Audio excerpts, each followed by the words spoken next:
Welcome to student dictation 5 second बाद शुरू होगा। Ready start. महोदय, उनका मानना है आज तो जम्मू में बीजेपी को स्पेस मिल गया है, वरना यहाँ कुछ सीटें नेशनल कॉन्फ्रेंस भी ले जाती थी तो कभी पीडीपी भी। इनका भी कुछ जगहों पर असर था। कांग्रेस तो जम्मू कश्मीर और लद्दाख तीनों क्षेत्रों में सीटें लाती रही है, मगर 2014 के बाद से जब देश में हवा बदली है तो जम्मू में भी बदलेगी ही। अनुराधा मानती हैं कि जम्मू की राजनीति में पिछले 10 सालों में खासा बदलाव आया है। वह कहती हैं पिछले 10-15 साल में, खासकर 10 सालों में, यहाँ का माहौल कश्मीरी विरोधी बन गया है।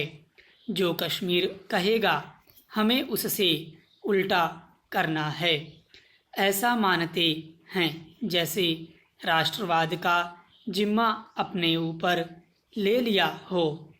कश्मीरियों को एंटी नेशनल माना जाता है तो एंटी कश्मीर और प्रो इंडिया पॉलिसी के मिलन से बनी भावना ही तय करती है कि जम्मू में चुनाव के दौरान किसे फ़ायदा होगा।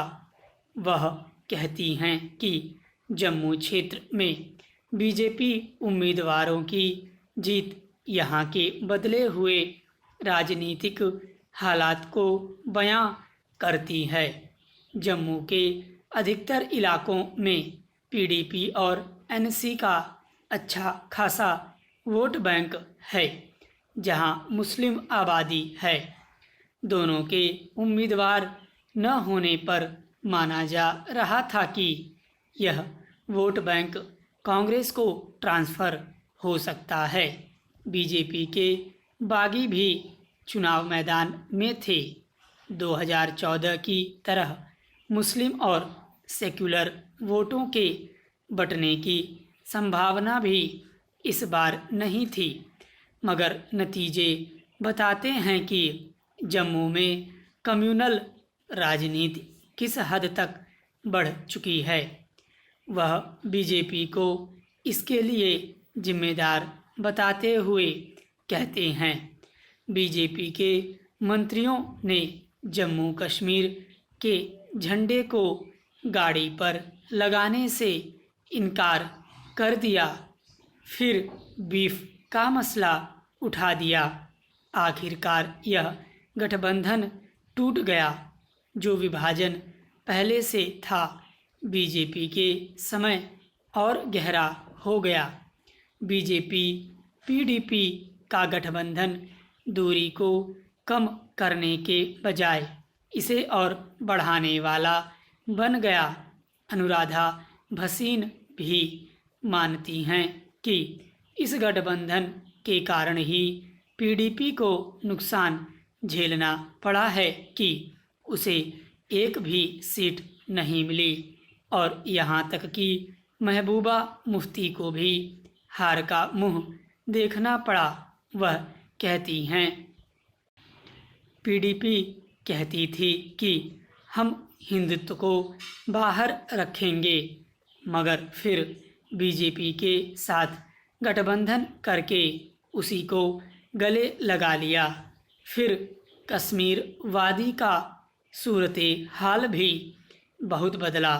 2016 में बुरहान वानी की एनकाउंटर में मौत के बाद प्रदर्शनों के दौरान पैलेट गन के इस्तेमाल और मानवाधिकारों के उल्लंघन के आरोपों से पीडीपी का ग्राफ नीचे गिरा।